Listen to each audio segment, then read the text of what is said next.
दुर्गा पूजा के छठवें दिन देवी के कात्यायनी स्वरूप की उपासना की जाती है। इस दिन साधक का मन आज्ञा चक्र में स्थित होता है।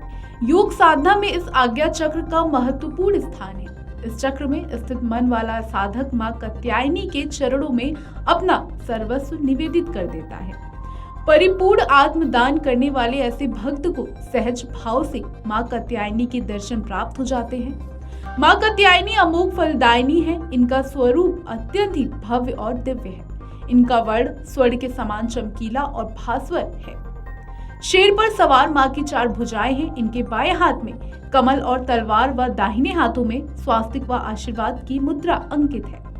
भगवान कृष्ण को पाने के लिए ब्रज की गोपियों ने इन्हीं की पूजा कालिंदी नदी के तट पर की थी।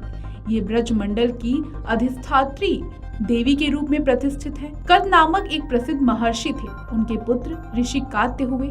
इन्हीं कात्य के गोत्र में विश्व प्रसिद्ध महर्षि कात्यायन उत्पन्न हुए थे। इन्होंने भगवती पराम्बा की उपासना करते हुए बहुत वर्षों तक बड़ी कठिन तपस्या की थी। उनकी इच्छा थी कि मां भगवती उनके घर पुत्री के रूप में जन्म ले। मां भगवती ने उनकी यह प्रार्थना स्वीकार कर ली। कुछ काल पश्चात तब दानव महिषासुर का अत्याचार पृथ्वी पर बहुत अधिक बढ़ गया था। तब भगवान ब्रह्मा, विष्णु, महेश तीनों ने अपने अपने तेज का अंश देकर महिषासुर के विनाश के लिए एक देवी को प्रकट किया। महर्षि कात्यायन ने सर्वप्रथम इनकी पूजा की और देवी इनकी पुत्री कात्यायनी कहलाई। दुर्गा पूजा के छठे दिन भी सर्वप्रथम कलशवा देवी के स्वरूप मां कात्यायनी की पूजा की जाती है। पूजा की विधि शुरू करने पर हाथों में सुगंधित पुष्प लेकर देवी को प्रणाम कर देवी के मंत्र का ध्यान करना चाहिए। मां को श्रृंगार की सभी वस्तुएं अर्पित करें। मां कात्यायनी को शहद बहुत प्रिय है, इसलिए इस दिन मां को भोग में शहद अर्पित करें। देवी की पूजा के साथ भगवान शिव की भी पूजा करना चाहिए। देवी भागवत पुराण के अनुसार देवी के इस स्वरूप की पूजा करने से शरीर कांतिमान हो जाता है। इनकी आराधना से गृहस्थ जीवन सुखमय रहता है। मां कात्यायनी की भक्ति और उपासना द्वारा मनुष्य को बड़ी सरलता से अर्थ, धर्म, काम, मोक्ष चारों फलों की प्राप्ति हो जाती है। उसके रोग, शोक, संताप और भय आदि सर्वथा नष्ट हो जाते हैं।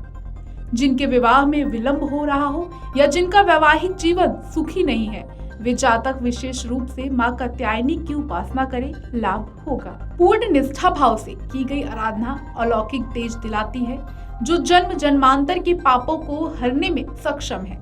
नवरात्रि के प्रथम दिवस हमने दृढ़ता, द्वितीय दिवस सच्चरित्रता, तृतीय दिवस मन की एकाग्रता, चतुर्थ दिवस असीमित ऊर्जा प्रवाह व तेज, पंचम दिवस वात्सल्य एवं प्रेम तथा छठवें दिवस हमने अपने भीतर निहित आसुरी प्रवृत्तियों का नाश किया है। मां सदैव अपने बच्चों की प्रेम की भाषा समझती हैं और हमेशा अपने बच्चों के कल्याण के लिए तत्पर रहती हैं। अतः मां की कृपा प्राप्ति के लिए पूर्ण विश्वास से मां की स्तुति करें।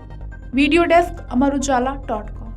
अगर आप ये वीडियो YouTube पर देख रहे हैं तो हमारे चैनल को सब्सक्राइब करें और बेल आइकन को दबाना ना भूलें। अगर आप Facebook पर ये वीडियो देख रहे हैं तो हमारे पेज को लाइक करें।